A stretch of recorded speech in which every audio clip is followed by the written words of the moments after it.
खुलुमबाय स्टुडियोआव आं उदांस्रि मुसाहारि खुंगा 37थि खाथि माइनाव फोरबो खुंफुंदों सोनाब गहपुर बियाबनि बाथौ धोरोमारि गौथुमा खुंगा 37थि खाथि माइनाव फोरबोखौ दिनै सानसेनि मेहेरगोनां हाबाफारिजों गहपुर हालामनि हन्थाफारा जथाइ सिबिसालियाव खुंफुंदों।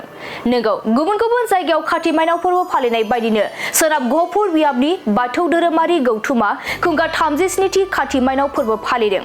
मख'नो गोनांदि सोनाब गहपुर बियाब बाथौ धोरोमारि गौथुमा देग्लाय बोसोरनि कार्तिक फोरबोखौ हन्थाफारा जथाइ दांथला जथाइ आरो जयगपुर गामि जथाइ बानजायनायजों दिनै हन्थाफारा जथाइ बाथौ सिबिसालियाव सानसेनि हाबाफारिजों गाजा गोमजायै खुंफुङो। बे हाबाफारियाव गोबां रायजो राजाफोरजों लोगोसे गोबां गागि आरो लाइमोनफोराबो बाहागो लादों। हाबाफारि बायदियै फुंनि गिबि बाहागोआव सिबिसालि थारनाय आरो नैथियाव फिरफिला बिरहोनाय गोथैसि बावनाय आरज लोगोसे सोलोंथाइ लाइमोनफोरनि गोनांथार आयदानि सायाव सावरायनाय बायदि बायदि हाबाफोरबो लानाय जादों। रादाब बुथुमगिरि बिथांमोननिसिम साबायखर थाबाय बड'लेण्ड रादाबनि आरो बड'सा बुब्लिनि जिखि रादाब बुथुमगिरि बिथांमोननिसिम साबायखर थाबाय। जोंहा दिनै सोनाब गहपुर बाथौ बियाबा खुंगा 37थि जिखिनि खाथि फोरबो बे खाथि फोरबोखौ जोङो माखासे फारिलाइ लानानै जों दिनै खुंफुंनाय जादों। नैबे गामिया जाहैबाय हन्थाफारा जथाइ आरो जों बेखौ मोनथाम गामिजों खुंनाय जादों। दांथला जथाइ हन्थाफारा जथाइ आरो जयगपुर बे जों मोनथाम गामिजों दिनैनि बे 37थि जिखिनि खाथि फोरबो बिमा लोखिनि दिनै हाबाफारिखौ जों खुंनाय जादों आरो जोंहा बेयाव गोबांखिनि हाबाफारि लादों। जों दिनै फैबाय थानाय जिखिनि नभेम्बर दाननि 2 अक्ट' फैगौ देवबारखालि जोंनि दुलाराय बाथौ गौथुमनि अल बाथौ महासभानि बिथोन बायदियै जोंहा दिनै टेलेन्ट सार्च गथ'फोरनि थाखाय खुंनो आखायाव लादों। जों बेफोरखौ लानानै जों गोबांखिनि गामिनिफ्राय जों लाइमोनखौ खावलायदों आरो जोंहा बेयाव सयदुवार गहपुर सयदुवार कलेजनि जोंना गोरायुं जोंना बिजन बर' सारखौबो जों दिनै बे गथ'फोरखौ बाननो थाखाय जों हांख्राय लाबोदों आरो जोंनि ओनसोलनिनो कामेस्वर गयारि जोंना सारखौबो जों दिनै लाबोदों। दा जोंहा दिनै बे हाबाफारियाव जों टेलेन्ट सार्चनि सोमोन्दै जोंहा सारा फोरमायगोन आरो लोगोसे जिखिनि जोंहा दाखालिसो नखर मन्थ्रि दिनै अमित शाह सारा दिनै जोंनि बाथौ जिमखौ दिनै लिरनो हानाय सक्तिखौ होबाय। जों बिनि थाखायनो जों दिनै गोसोखौ फुरथि मोननानै जों दिनै एसेबांखिनि थाखाजों खरसा खालामनानै दिनै बे हाबाफारिखौ जों खुंनाय जादों। बेनिखायनो जाहाथे जों रायजो राजाखौ एबा दा रायजो जाफुनाय सोलिफुनाय जिखिनि बिमा माहारि बिफा माहारि आरो जिखिनि फरायफुनाय दिनै LP स्कुलनिफ्राय लानानै दिनै कलेज लेभेलसिम फरायनाय गथ'फोरनि थाखाय जोंहा गोबांखिनि मिजिं दङ आरो गोबांखिनि थांखि दङ। बे थांखिफोरखौ जों अरायबो जाफुंलांथों होननानै जों दिनै नैबे हाबाफारिखौ लानाय जादों। आरो जोंहा मोनसे बाथौ धोरोमाव ओरैबायदि जोंहा मोनसे बिथोन दङ जाहाथे बेयाव लोखि फुजा दुर्गा फुजा कालि फुजा जाहाथे बिनिफ्राय आरायख' जानानै दिनै माबा मोनसे दिनै गाज्रि हाबायाव थाङालासिनो दिनै गाव गावनि धोरोमखौनो सिबिनानै दिनै मोजां जाथों होननानै जोङो बेखौ सानदों आरो बे हाबाखौ जों मावनो थाखाय दिनै आगान सुरदों आरो जों मावलांगासिनो दङ। बेनिखायनो जोंहा दिनै बे हाबाफारिखौ मोजां मेहेरबान खालामलांगोन होननानै जोङो आखायाव लादों आरो जिखिनि जोंनि नैबे माइनाव आफाद गागि आफाद आरो लाइमोन आफाद मोनथामजों जों लोगो नांनानै दिनैनि बे हाबाफारिखौ खुंनाय जादों।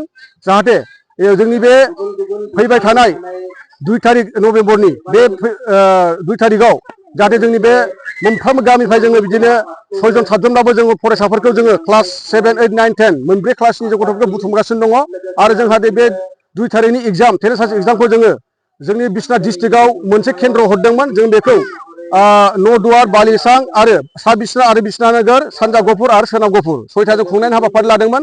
जाहाथे बे गथ'फोरखौ लांनो थाखाय उसुबिदानि थाखाय जों दिनै डिस्ट्रिक्टआव मोननै जोङो आनजादनि केन्द्रखौ जों मोननै खालामदों। जोंना दिनै जोंना बरफुख्रि प्राइमारिनि आन्दाराव दिनै जोंहा UN एकाडेमि दङ। जोंना खायला सरकारि जों सारनि स्कुलाव जोङो दिनै फैगौ 2 तारिखआव जों खुंनाय जागोन आरो बेयाव जों जोंनि गथ'फोरखौ जों जेसेबां हायो जों बै एग्जामखौ होनो थाखाय जों दिनै जोङो खावलायगोन आरो जोंहा दिनै सेन्ट्रेल लेभेलाव दिनै टप 5 सिम जोंहा बे सेलेक्टेड जागोन।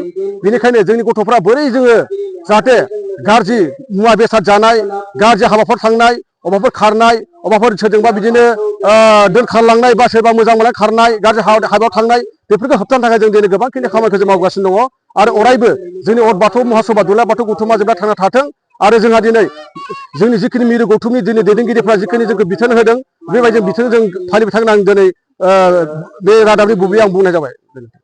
सिङाव थानाय सोनाब आन्चलिकनि हन्टापारा जथाइ गामियाव जों दिनै कार्तिक फोरबोनि मुङाव खुंनो नागिरदों आरो बड'लेण्ड गेदेमा मोनथाममोनहा बड'लेण्ड होनायनि सार्सजों जों दिनै बाथौआरियाबो मुं मोनदों आरो बिनि थाखाय जों गाजा गोमजायै खुंनो थाखाय लादों आरो बिदिनो अरायबो आफा बोराइ बाथौनिसिम गायनाय थायो जे बयबो बे धोरोमखौ सिबिनो आरो फोथायनाय थाथों। बेजों लोगोसे दा टेलेन्ट सार्चनि थाखाय गथ'फोरखौ 2 तारिख बरफुख्रि UN एकाडेमियाव लादों। आसा खालामो बाव मोनफ्रोमबो गामिनिफ्राय गथ'फोरखौ फोरोंनो आरो थिसनहरनो हागोन होननानै। नोंथांमोना माइनाव माइनावनि जानानै दायो बे जि फोरबो बे फोरबोखौ बिनि थाखायनो लानाय जायो। बे समाव नोंथां उननि बर' फिसाफोरखौ मा खावलायहरनो सानगोन आरो मा मेसेज हरनो सानगोन? मोजां मानसि जानोबा गोग्गो समाज जानोबा न'खर मोनफ्रोमबो बिमा हारिफ्रा गथ'फोरखौ मोजाङैनो मोजां गियान फोरोंनांगोन आरो लेखा फरायनो थाखाय थिसननांगोन। जोंनि न'खराव माबायदि सिबियो बोरै खालामनांगौ बिमा बिफाफोरखौ बोरै सनमान लानांगौ बेफोरखौ फोरोंलाङोबा दिनैनि बे फोरोंथिनि थाखाय रोंगौथिफोरा जे टेलेन्ट सार्च होदों बेयाव बयबो जुदि थिसनहरनानै गियानखौ बांहोनो हायोबा दिनै जोंनि बाथौ हारिया दावगागोन होननानै आं मिजिंथिनाय। नाथाय माखासे जोङो माखासे गथ'साफोरखौ नुबाय थायो मोजां खामानियाव फैया, धोरोम बिथिङाव फैया, फरायनाय बिथिङाव फैया, माखासे गाज्रि खामानियाव थांबाय थानायखौ नुयो। दा नोंथाङा माइनाव आफानि जानानै दा बे समाव मा खावलायनो सानो? बेखौ लानानै जों बहुदथा सावरायदों आरो सोलिबोबायबो थानो बिराद नाजादों आरो हारसिंबा सोरबाल' नाजानायजों जाया। बेखौ लानानै आं जोंनि माइनावफोरखौनो बहुदथा बुंदों, बुंबाबो दिनै गनायहोफिननो हायाखै। होमबाबो आसा खालामो जों जेसेबां हागौ नाजानायनि गेजेराव दानि हौवासा गथ'फोरखौ लानानै निसा बुस्थु जानायनिफ्राय अरायबो गोजानाव दोनगोन होननानै सावरायगासिनो दं आरो। बाथौ सिबियारिफोरखौ मा बाथौ सिबियारिफोरनि सायाव माने बुंनो थाङोबा बाथौ सिबियारिफोरा गोसो गोथारै निस्थारै जुदि इसोरखौ सिनथिनोबा मोननो लुबैयोबा जे गोसो गोथारै दावगालाङोबासो सोलिनो हायोबासो आवगायलांनो हागोन आरो बयखौबो आं आसा खालामो